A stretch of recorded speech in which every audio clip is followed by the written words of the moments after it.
Hello दोस्तों, स्वागत है आप सबका आपके अपने यूट्यूब चैनल किडी क्लासेस में। तो आज के इस वीडियो सेशन में हम डिस्कस करेंगे sexual reproduction in flowering plant में पार्ट नंबर 2 को, जिसमें हमने पहले वीडियो के अंदर डिस्कस किया था अभी तक कि फ्लावर के अंदर कौन कौन से रिप्रोडक्टिव पार्ट होते हैं। तो उसमें आपने एंडोसियम को देखा, गाइनोसियम को देखा। एंडोसियम जो कि उसका मेल रिप्रोडक्टिव पार्ट होता है, गाइनोसियम जो कि उसका फीमेल रिप्रोडक्टिव पार्ट होता है। इसके साथ ही हमने डिस्कस किया था प्लांट में रिप्रोडक्शन के मेथड को। तो आपने देखा कि 3 टाइप का रिप्रोडक्शन होता है, जिसमें एक था वेजिटेटिव टाइप का प्रोपागेशन। वेजिटेटिव क्या होता है? Vegetative type of reproduction is a special type of reproduction that occurs only in plant and their vegetative parts only like root, stem and leaf. तो जो प्लांट का रूट, स्टेम, लीफ होता है, उसी भाग से अगर जनन की क्रिया होती है तो उसे कायिक जनन कहा जाता है। वेजिटेटिव रिप्रोडक्शन हम लोग बोलते हैं।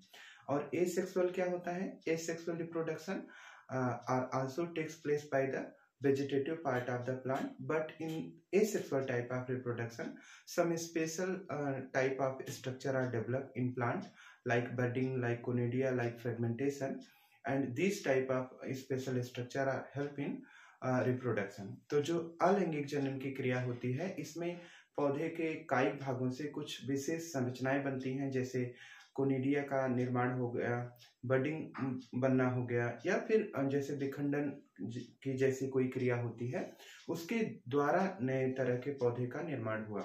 जबकि सेक्सुअल टाइप के रिप्रोडक्शन में हम लोग क्या डिस्कस किए थे? Sexual type reproduction that means fusion of gametes, formation of microspore and megaspore, and these microspore and megaspore are fused to each other. After all, zygote formation takes place and zygote develop into a new sporophytic plant. तो जो sexual type का reproduction होगा, इसमें क्या होगा कि एक microspore बनेगा, मेगास्पोर बनेगा, और इनके आपस में फ्यूज करने की वजह से लैंगिक जनन की क्रिया हो रही थी। ठीक है, तो आइए आज हम लोग डिटेल में डिस्कस करते हैं कि ये जो प्लांट में जो मेल रिप्रोडक्टिव पार्ट है, खास करके उसमें माइक्रोस्पोर का फॉर्मेशन कैसे होता है, how to microspore otherwise pollen grain और फॉर्म। तो इसमें अगर हम देखेंगे तो प्लांट के केस में अभी तक हमने जो उसका फ्लावर का मेल रिप्रोडक्टिव पार्ट देखा था, तो उसमें हम देखेंगे तो उसमें एक पार्ट था एंथर। ठीक है, एंथर, जिसमें ये ऊपर का हिस्सा जो होगा इसको हम लोग एंथर बोल रहे थे, और नीचे वाला ये जो हिस्सा है इसको हम लोग फिलामेंट बोलेंगे। ठीक है, तो एंथर और फिलामेंट। तो जो स्टेमन पार्ट होता है, जो कि फ्लावर का मेल रिप्रोडक्टिव पार्ट है, जिसे पुंकेसर कहते हैं, इसे हम लोग दोनों को मिला के कॉमन रूप से स्टेमन कहते हैं। यही फ्लावर के अंदर मेल रिप्रोडक्टिव पार्ट होता है। तो फ्लावर में जो स्टेमन पार्ट होगा वो उसका मेल रिप्रोडक्टिव पार्ट है।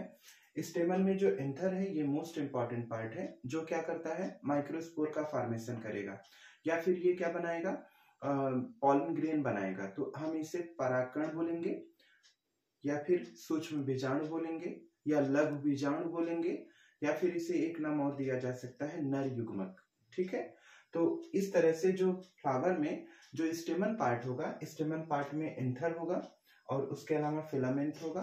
फिलामेंट जिससे ये कनेक्ट होता है, और एंथर जो होता है, एंथर इसका क्या होगा, मुख्य रूप से रिप्रोडक्टिव चैम्बर वाला पार्ट बनाने का काम करेगा। अब ज्यादातर प्लांट के केस में जो कि एंजियोस्पर्मिक प्लांट होते हैं, अगर उसमें हम बात करें तो एंजियोस्पर्म के अंदर ज्यादातर प्लांट जो होते हैं वो बाइलोब्ड होते हैं। बाइलोब्ड का मतलब इसमें 2 पालियां पाई जाती हैं, 2 लोब पाए जाते हैं, और अगर ये बाइलोब्ड होगा तो इसमें 4 चैम्बर पाया जाएगा। जस्ट हमें उसका डबल कर देना है। तो जो चैम्बर होंगे, चैम्बर मीन्स जो परागधानियां होंगी, इनकी जो संख्या होगी वो लोब का जस्ट 2 गुनी होगी।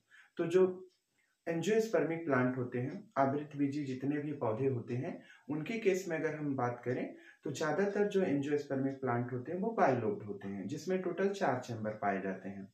लेकिन जो मालवेसी कुल है, एक एंजियोस्पर्म के अंदर ही अगर हम देखें तो एक फैमिली होती है जिसे मालवेसी बोलते हैं।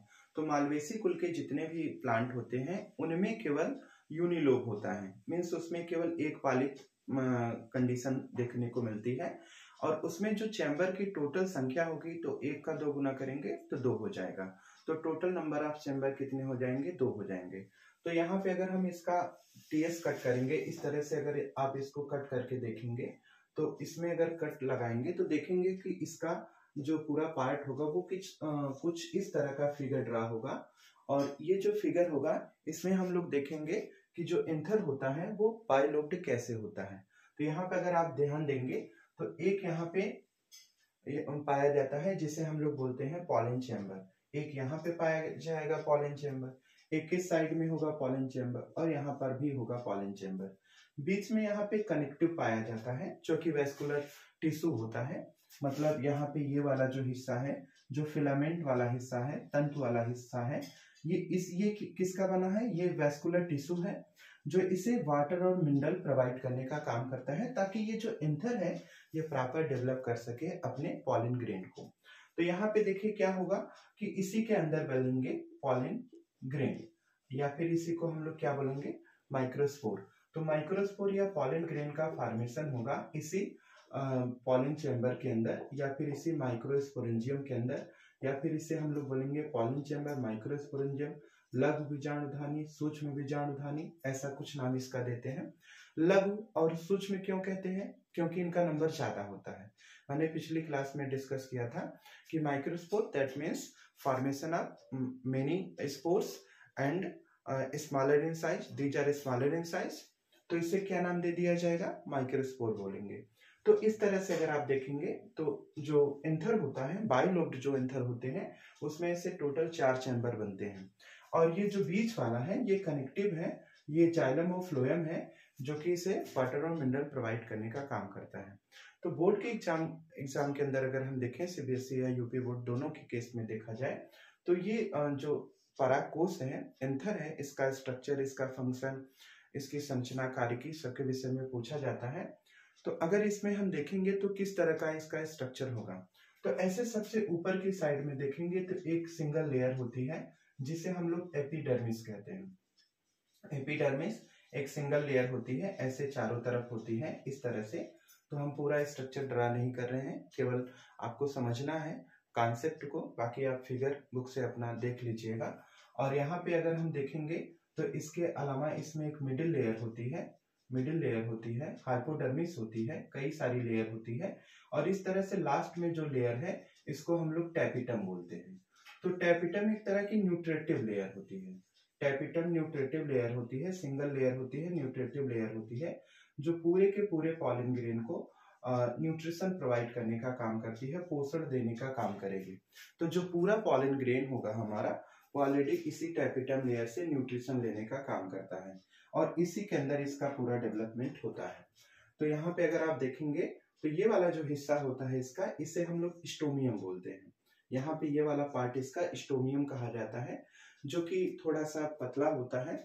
और जब पूरी तरह से पॉलन चैम्बर मैच्योर कर जाते हैं, पॉलन ग्रेन मैच्योर कर जाते हैं, मीन्स जब ये पूरी तरह से परिपक्व हो जाता है, तो ये स्टोमियम वाला पार्ट जो है वो ब्रेक हो जाएगा। इस तरह से यहाँ से ब्रेक हो जाएगा और ये दोनों जो पॉलन चैम्बर होंगे वो आपस में एक दूसरे से कनेक्ट कर जाएंगे और इस तरह से जो पॉलन ग्रेन होगा वो यहाँ से बाहर निकलने लगता है, बाहर निकलने लगेगा जब ये पूरी तरह से मैच्योर हो जाएगा तब। तो मैच्योरेशन की कंडीशन में जो एंथर होते हैं वो ब्रेक कर जाते हैं, टूटते हैं, और खास करके किस पार्ट से टूटेंगे? स्टोमियम वाले पार्ट से। तो इधर का ये जो हिस्सा है वो स्टोमियम वाला पार्ट होता है। यहाँ पे अगर आप देखेंगे तो एक सिंगल लेयर होती है जिसे एपिडर्मिस कहते हैं, उसके ठीक नीचे हाइपोडर्मिस होती है, उसके बाद मिडिल लेयर होती है जिसे हम कॉमन रूप से मिला के मिडिल लेयर और हाइपोडर्मिस को कॉमन रूप से मिला के हम लोग क्या नाम दे देते हैं? इसे हम लोग बोलेंगे एंडोथीसियम, जो कि 3 से 4 परतों की बनी होती है। और लास्ट में एक परत होती है जिसे हम टैपिटम लेयर बोलते हैं, जो कि इसे न्यूट्रिशन प्रोवाइड करने का काम करती है। तो इस तरह से जो माइक्रोस्पोर होते हैं वो पूरे इस पॉलन चैम्बर के अंदर मैच्योर हो जाते हैं और मैच्योरेशन के टाइम के बाद ये जब पूरी तरह से मैच्योर हो जाते हैं तो स्टोमियम इनका ब्रेक करता है और स्टोमियम रीजन से ये बाहर निकलते हैं। और स्टोमियम रीजन से जब बाहर निकलते हैं फिर इनका पॉलिनेशन होता है और फिर ये फीमेल रिप्रोडक्टिव पार्ट मीन्स जो गाइनोसियम होती है जिसे पिस्टिल बोलते हैं उसके ऊपर ये ट्रांसफर होते हैं और इसी प्रोसेस को फिर हम लोग पॉलिनेशन बोल देते हैं। अब हम लोग बात करेंगे कि ये जो माइक्रोस्पोर हैं इनका फॉर्मेशन कैसे होता है। तो माइक्रोस्पोर का जो फॉर्मेशन होता है वो मियासिस के प्रोसेस के थ्रू होता है।